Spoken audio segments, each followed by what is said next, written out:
बिस्मिल्लाहिर्रहमानिर्रहीम। Hello welcome friends, मैं हूं शाहिब इस्लाम और आज की इस वीडियो में माइक्रोसॉफ्ट एक्सेल के अंदर वर्जन 2019 में 3D रेफरेंस फार्मूला किस तरह से काम करता है आज की इस क्लास के अंदर मैं बताऊंगा।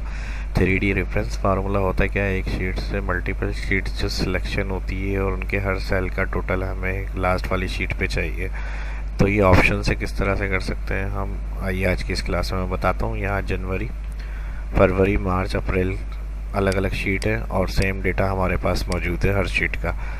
तो इसका मैं ये कर रहा हूँ, अप्रैल जहाँ आ रहा है कंट्रोल के साथ लेफ़्ट क्लिक, तो उसी सेम नाम की 2 लिखा हुआ उसके साथ अलग से शीट आएगी, इसको राइट क्लिक कर रहा हूँ, रीनेम, और टोटल का नाम दे रहा हूँ।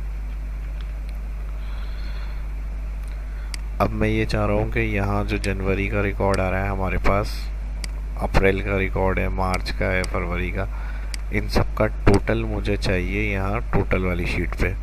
तो इसके लिए आप क्या करेंगे, टोटल वाली शीट पर फर्स्ट सेल पर आए या अहमद और कराची जो मेरे पास आ रहा है, इसके बाद आप जाएंगे यहाँ होम मेन्यू के अंदर सम फार्मूला, क्लिक किया।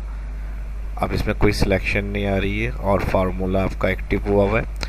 टोटल वाली शीट पे कर्सर मौजूद है, सिंपल जनवरी क्लिक करेंगे यहाँ आप और फर्स्ट सेल क्लिक करेंगे। जनवरी की शीट आ गई, यहाँ सेलेक्ट हुआ हुआ है, फर्स्ट सेल सेलेक्ट करेंगे यहाँ से और फर्स्ट सेल सेलेक्ट करने के बाद शिफ्ट प्रेस करके रखना है। शिफ्ट प्रेस करके जितनी शीट का सिलेक्शन टोटल करनी है आपको, यानी इस शीट से लेके यहाँ तक की शीट और अहमद कराची की सेल चाहिए मुझे लास्ट वाली शीट पे, यानी इस शीट से अप्रैल तक की शीट का ये जो रिकॉर्ड है सेल का उसका टोटल मुझे चाहिए इस वाली शीट टोटल पे। शिफ्ट दबा के अप्रैल तक क्लिक किया, देखें सारी रेंज बनकर आ जाएगी और नॉर्मल एंटर करेंगे।